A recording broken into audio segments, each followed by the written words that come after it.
किसी गांव में एक किसान रहता था। एक लड़के को जन्म देते ही उसकी पत्नी की मृत्यु हो गई। इससे किसान बहुत दुख में डूब गया। वह रात भर जाग कर अपनी पत्नी को याद करता तथा अपने सेहत पर भी ध्यान नहीं देता। गांव वालों, मित्रों और संबंधियों ने उसे समझा बुझाकर दूसरे विवाह के लिए तैयार किया कि छोटे बच्चे की देखभाल करने के लिए घर में कोई तो हो। सौभाग्यवश उसकी दूसरी पत्नी अच्छी निकली। वह इस बच्चे को दिल से प्यार करती थी। अगले कुछ वर्षों में उसने भी 2 बच्चों को जन्म दिया, लेकिन उस बड़े बच्चे के लिए उसका प्रेम कम नहीं हुआ। वह तीनों बच्चों के साथ समान व्यवहार करती थी। कुछ वर्ष बाद किसान की मृत्यु हो गई। तब उस विधवा स्त्री ने घर और खेतों की पूरी जिम्मेदारी बड़े बेटे पर डाल दी।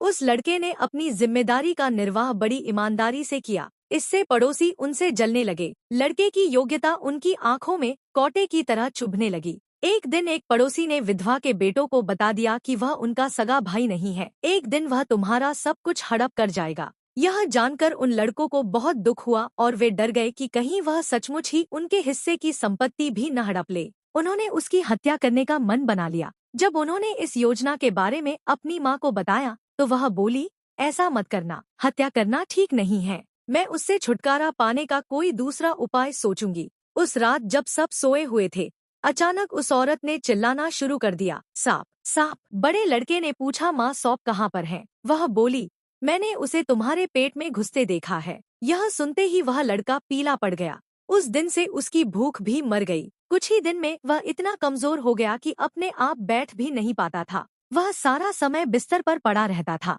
इससे पड़ोसी बहुत खुश हुए। उन्होंने इस स्थिति का पूरा लाभ उठाया। उन्होंने विधवा के मकान का एक हिस्सा दबा लिया और उसके खेतों के बड़े भाग पर भी अधिकार कर लिया। विधवा के छोटे बेटे उन्हें रोकने के लिए कुछ न कर सके। उन्होंने अपनी माँ से कहा, माँ, अगर हमारा भाई आज बिस्तर में बीमार न पड़ा होता तो कोई इतनी हिम्मत न कर पाता। विधवा चुप रही, लेकिन जब काफी रात बीत गई तो उसने फिर चिल्लाना शुरू कर दिया, सौंप सांप। घर के सब लोग जाग गए। बड़े बेटे ने बड़ी कमजोर आवाज में पूछा, माँ, कहाँ है सांप? उस औरत ने उत्तर दिया, बेटा, मैंने अभी अभी उसे तुम्हारे पेट से बाहर निकलते देखा है। उस दिन से उस लड़के की हालत में सुधार होने लगा। शीघ्र ही वह चलने फिरने लगा। जब उसे पता चला कि उसके बीमार होने पर पड़ोसियों ने क्या क्या किया तो उसका खून खौल उठा। उसने उन्हें ऐसा सबक सिखाया कि वे उसके घर और खेत को तुरंत ही छोड़ दिए तथा वे उसके पैर में गिरकर माफी मांगने लगे। तथा अब उस विधवा के दोनों छोटे बच्चे भी अपनी गलती पर मन ही मन पछताने लगे। अब विधवा और उसके तीनों बेटे आराम और शांति से रहने लगे।